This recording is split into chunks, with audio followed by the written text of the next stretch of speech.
How does Norway's largest bank develop through its customers and maintain a forward-looking focus?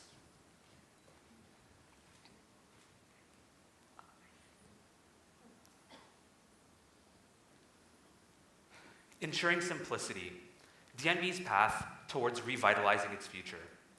Hello everyone, my name is Ibrahim, and I'm with my team from Element Strategy Group, Margie, Makita, and Zena. By ensuring simplicity, DNB's path towards future pension resilience becomes clearer. We'll present our solution to you and show you how we got there today.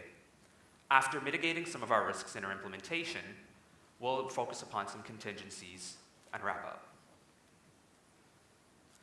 How do we develop a customer mindset and allow for a clear situation? Our customers focus on present bias. They value short-term rewards over long-term gains, believing things will always get better. At the same time, a mindset of having too much information helps to walk back some of the previous feelings. Understanding some of our financial products and a lack of motivation in discounting opportunities for the future. The paradox of information means that too much information leads us not to make choices. Corporate social responsibility is key in understanding our younger customers in the Norwegian target market. Over 80% of youth surveyed believe that it's important for brands to exhibit corporate social responsibility. At the same time, over 22% of people aged 18 to 29 actively save for their retirement. This boils down to the following question: how can we simplify the savings process for the younger generation? We've come up with a little acronym that we think you'll remember. DNB. Developing our clientele's financial acumen and nudging customers to make good savings decisions through technology. At the same time, building Norway's pension plan resilience against future uncertainty. Profitability is a key decision factor which we've analyzed. Scalability and potential to grow in the long run helps us mitigate against future trends. At the same time, the importance that our core young customers place upon social impact is a key driver in our decision analysis. Digital trends allows us to capitalize upon emerging technologies, ensuring that we're not simply keeping up with our competition, but rather getting ahead. Pension resiliency allows us to overcome these systematic deficiencies in the future throughout the Norwegian pension market. We considered 3 other alternatives in analyzing our decision. However, we believe that they are all short-term solutions to a longer-term issue. Automated portfolio management as its own standalone offering doesn't take into account the fact that customers might feel insecure when working with a brand new bank. Expanded product features to millennial customers doesn't account for the fact that we need to sell customers the benefits, not the features, not the information. FinTech partnerships to develop customer-facing data capabilities doesn't ensure our full control over our product development. And while the idea of FinTech might sound cool, it doesn't necessarily solve the full problem here. I'll now pass it to Margie to dig a little deeper into Project DNB. Thank you, Ibrahim. Thinking about our solution, we needed to come up with something much more sustainable for the long term and at the same time simplify the retirement saving process for our customers. Now, we believe that our DNB plan would be much more sustainable, especially thinking about the key statistics in Norway. So for instance, 91% of Norwegians use the internet for banking, and by 2022, over 4.7 million Norwegians will use mobile for internet. Now let's dig a little deeper into our first part, D for develop. Develop your clientele's financial acumen.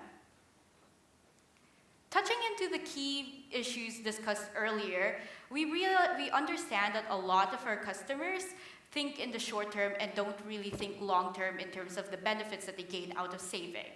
So for instance, in this prototype that we have, you can see our customer, Jan, saving month after month. If you break down a bigger goal into smaller chunks, such as, for example, month by month, you can track your progress and make sure that you are saving every week and building every month, every week, or so on and so forth, building on for the long term. Secondly, a lot of people are not really sure how their pension works or how it's broken down, or even how much you're actually required to save in order to live a comfortable life later on. So for instance, in our prototype over here, you can see how it's broken down. So for example, with national insurance, private savings, and occupational pension. By having this breakdown, this will encourage people to save more of their own personal savings and not rely on other contributions as well. And thus, this will ultimately lead to DNB's mission of ensuring that no DNB customer retires poor. Thirdly, a lot of people don't really know how it works in terms of investing, especially how there are a lot of options available to them. So for instance, in our own prototype, we also have this investor profile where you can say, oh, I want to save for 35 years down the road. And you have questions around risk tolerance, security, your financial security, or even what type of portfolio management you would like. In particular, we understand that our customer base is very much into corporate social responsibility, and socially responsible is one of the options we have for our portfolios. Finally, in terms of investing your own money, a lot of people don't really understand how it all pans out in the long term. So for instance, in this graph above, you can see how it's broken down. So for instance, if you put 100,000 kroner, let's say, you could say that 27% of them come into government bonds, and then you also have dividend stocks and so on and so forth. And at the bottom, you would see how it would all come together if you were to save in an investment versus a savings account year after year. And now I will pass it on to Mikita, who will discuss the following steps. Thank you, Marky. So we recognize that there's often a disconnect between the planner part of our customers and the doer part of our customers. They often plan one thing, but end up doing another. We want to make it a little easier for them to achieve their financial goals. That's what Nudge, the second part of the DNB strategy, is all about. By making unintrusive but highly customized notifications to the customer, we can help them achieve their financial goals by always keeping them thinking about the future. For example, take your daily spending and savings habits.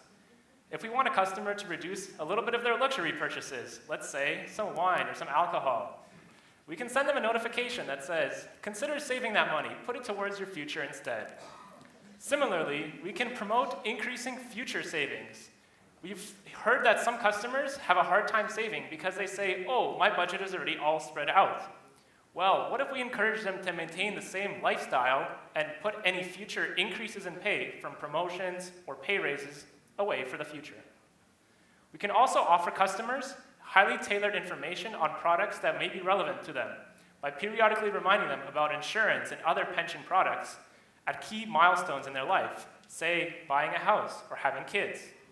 We can also use such a notification system for highly tailored product offerings such as social impact, which we know is a growing trend in the industry.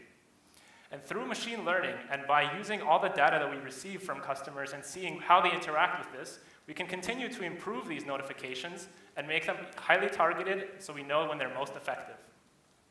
Let's take a look at how this looks in reality. On the left, you can see a socially responsible notification prompting a customer to consider looking into some socially responsible options. On the very right, you could see a little nudge asking a customer, have you thought about your investment strategy? Would you like to refine it?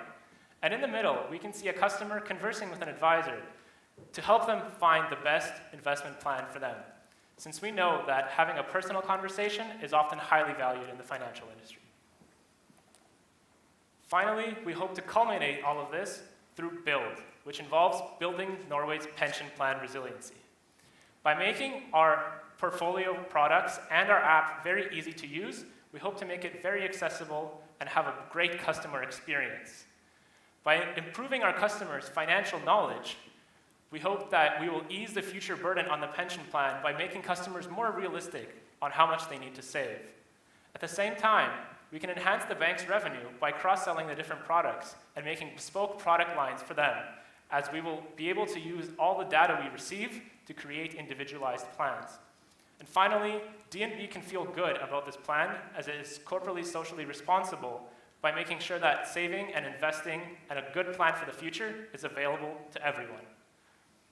We also have some tactics to market this plan to move it throughout society. First, we will start with our high potential users, positioning the app and its convenience and helping them to adopt. We will also consider some parents of maybe teenagers, 16 to 17-year-olds, to encourage them to get into the habit of saving and thinking about the future. Next, we will initiate a referral program for net new customers, asking people to give referrals using word of mouth, since we believe that's the best way to gain new customers. By offering current customers a discount or free management for certain amounts of funds, we hope that this will spread the message about our app throughout the community.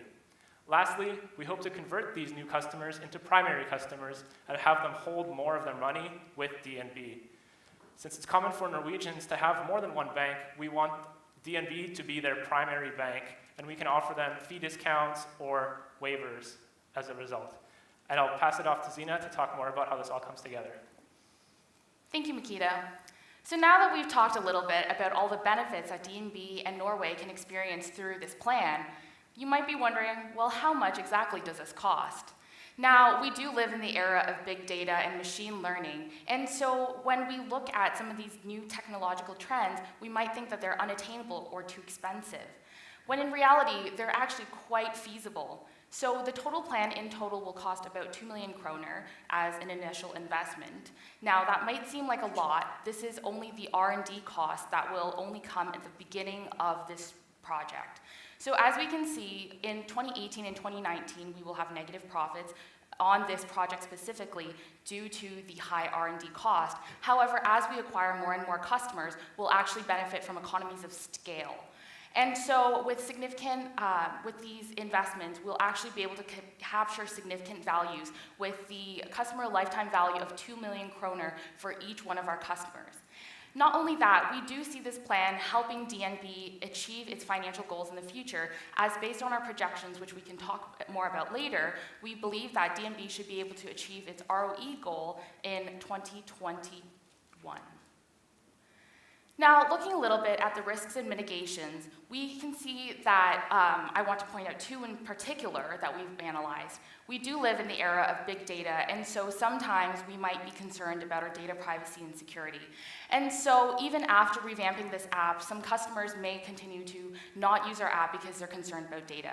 Now, there's two ways for us to mitigate this. One is by ensuring that the core capability of our simplifying investments are cross-platform. So that means they're on the web and they're on the mobile.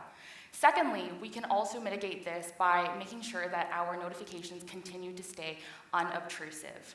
Now, a second risk that we may encounter is lacking adoption to this new program.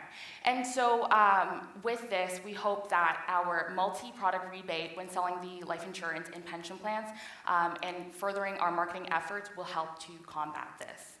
Now, looking a little bit at the implementation and timeline of this plan, we can see that we break this down into two main steps, mainly the app development itself and the marketing of the app. Now, if we look at this process, we can see that it's incredibly agile. And when we look at both the front end and the back end development, namely what the users see and what it powers on the back end, we'll also be releasing these minimum viable products constantly in order to make sure that, again, we're testing our features and nothing will ever crash when we need them. And it also allows DNB to actually start capturing some of those benefits earlier. So we can see that in this implementation plan, the first 2 years are a lot of development, and then there will be a 1-year beta for high-value customers, and then a full launch of our application. So what exactly does this look like going forward? It looks like us building financial literacy through education. It looks like us nudging our consumers to change their spending habits. It looks like us strengthening our customer relationships by increasing choice and better tailoring our recommendations through modern-day technologies such as machine learning. And it looks like us establishing a plan for Norway's future by fixing the deficiencies in current Norway's pension plan system. And ultimately, it's us moving DNB forward so that our customers can continue to stay ahead. Thank you, and we'd like to open the floor to any questions.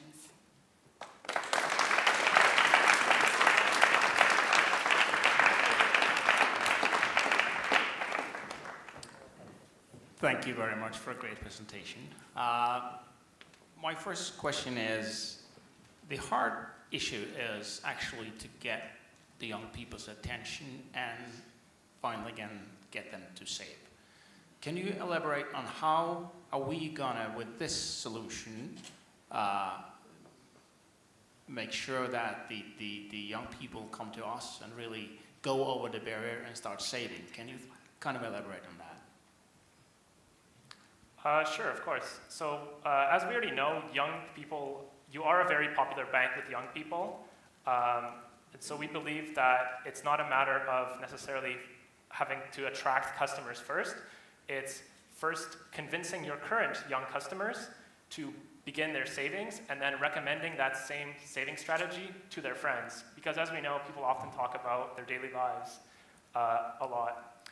And we believe that it's often the very small things that can prompt you to begin thinking about the future. And if you were continually prompted to think about the future instead of, oh, I should probably save for retirement, and then forgetting 5 minutes later, if you're constantly reminded about the need to save for retirement, then you will be more likely to actually begin taking action on that plan and to make sure that your retirement savings are where they need to be. I might just follow up on that. We call something rational ignorance, that we have this kind of information already today.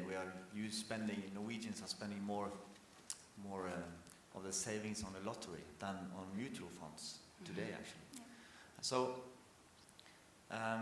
this app seems great, but again, can you try to elaborate how youngsters see why they are downloading this app in the first place?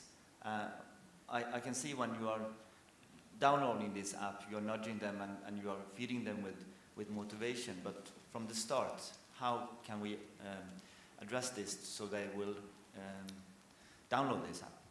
Yep, so I can take that. So ultimately, it goes back to the UX and UI experience. So for instance, when we looked at the DNB app and how it looks like currently, it seems like it's not intuitive in how to actually use it. So for instance, when it comes to saving, you need to simplify the whole process, and that comes down to breaking down the barriers and understanding financial literacy or understanding your own personal finances. We believe with everything that we have, you have the features that tell you how to do it and how you're doing along the way. So for instance, your own contributions, or even in the other slides as well with the investor profile.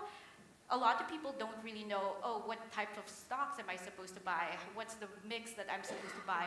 But then with those questions that prompt you, such as like your risk tolerance or your financial security situation, then the app is able to guide you in making those decisions. So through a combination of machine learning and through the functionalities, they would see the benefit as well if you give them the right tools to be able to save. Right.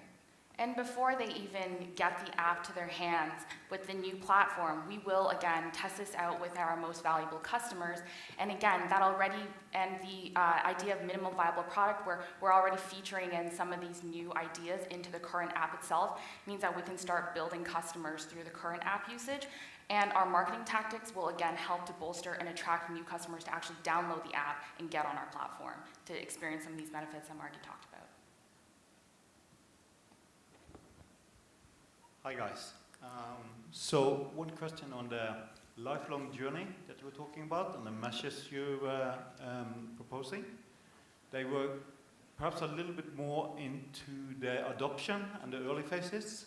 So could you comment a little bit on that? Because of course having the stickiness there will be very important, provided high initial costs and investments getting this up and running. Yeah.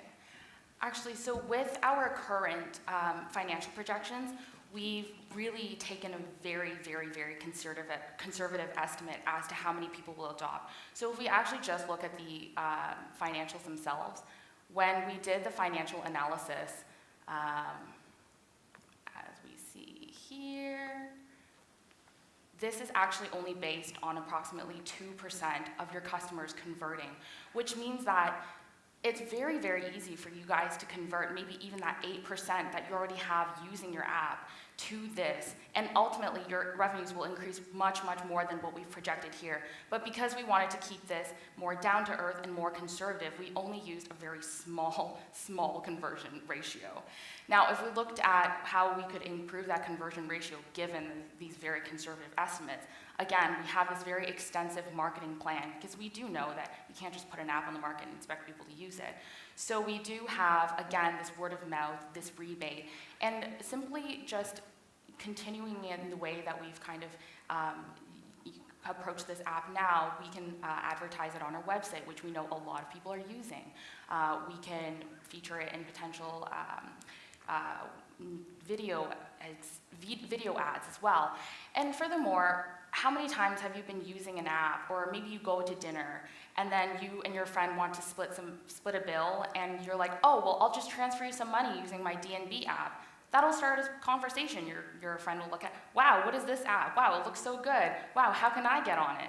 And again, just so through these sort of natural connections and natural integrations, we'll build a much bigger user base than the 2% that we've assumed here. Yeah. So we know that user connection is an important factor for the success of an app. So like, have you considered like in how to incorporate the feature of user connection into the app you proposed? Yes, so you mean connections between different users. Yeah, so one of the major things that we hope to as well implement into this is the idea of having this rebate that you can share with your friends. So let's say that you have the DNB app now, and you refer a friend to also use your app. So now you can get 10,000 managed for free, and your friend can also get 10,000 managed for free, or some kind of model like that where it kind of encourages those peer-to-peer connections.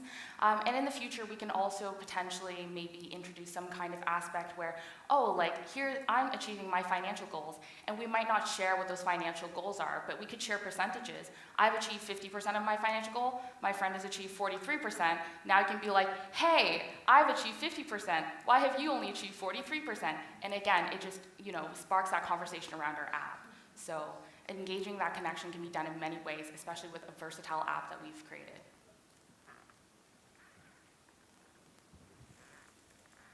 So another issue is retention. So how is this app helping DNB to retain clients? And I'm looking at these messages that you're sending and keep them more aware, but then I can turn off those messages. So is that the only strategy to keep people aware, or is there something more on this strategy?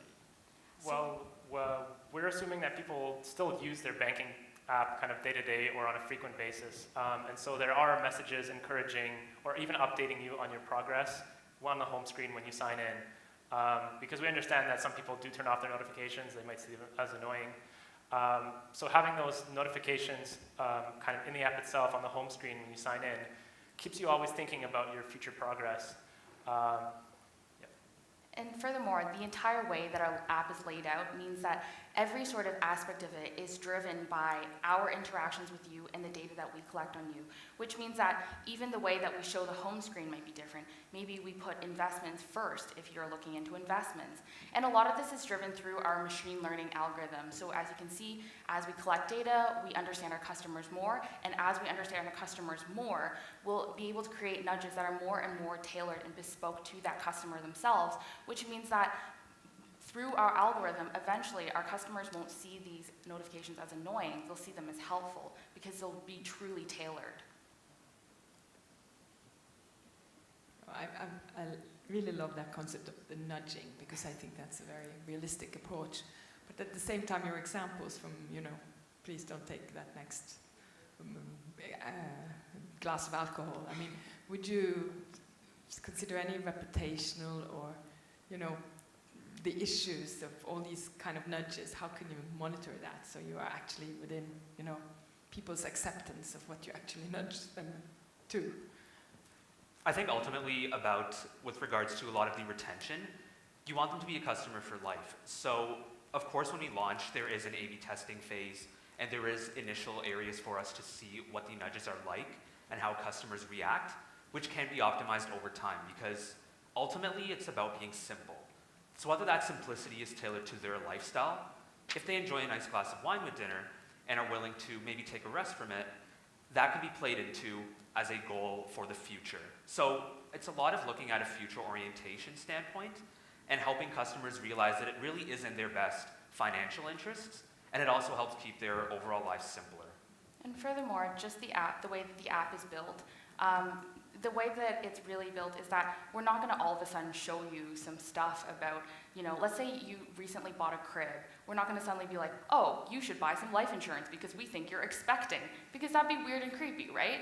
So what we would do maybe first is go into the investments page and offer them a few discounts. And if they click into that and we see that they're interested in that, then we can do it more organically and say, hey, we noticed you were on our investments page, and we noticed that you were interested in these investments and insurance products.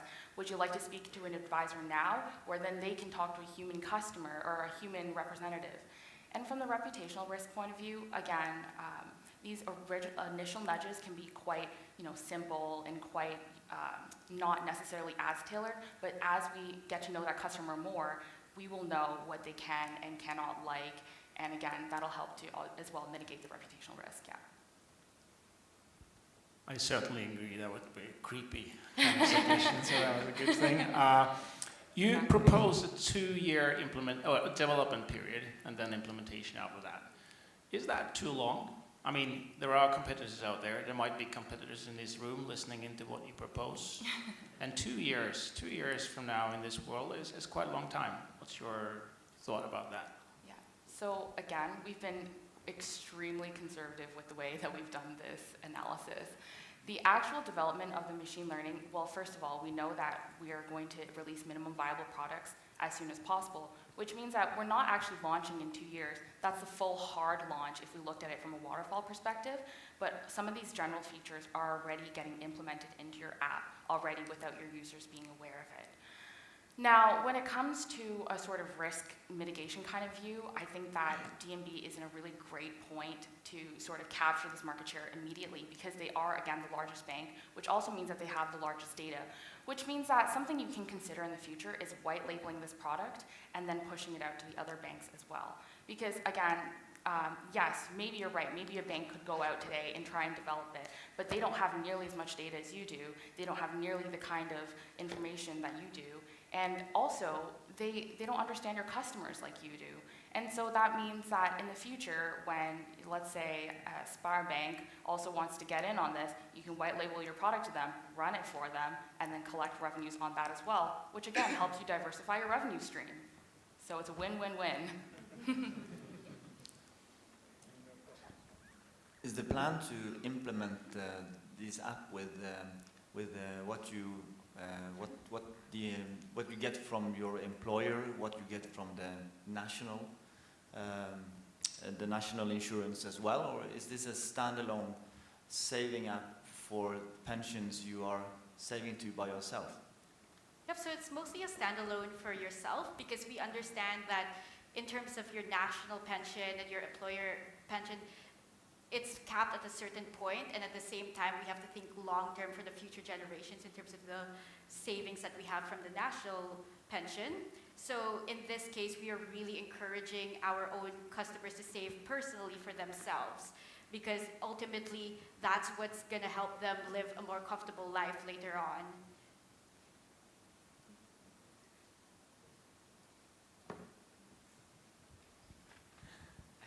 One more question, and this has to do with one of the things I read in the case. And we have quotes from customers interviewed, and I trust the government to take care of me. So how all this strategy is helping people to actually believe that the pensions are going to be well managed in light of what we have seen before. So many people had the pensions with banks in 2008. They were lost. So how is this actually going along with that kind of perception that the clients can have? I'll first start by saying we want people to be very realistic about their pensions, and we want to make sure that they realize that simply depending on the government won't be enough if they want to maintain a good quality of living or if they want to reach their financial goals like traveling during their retirement. But we also hope that continually giving them updates and saying, this is where you are. Sorry, unfortunately, the time is up. I have to stop you there.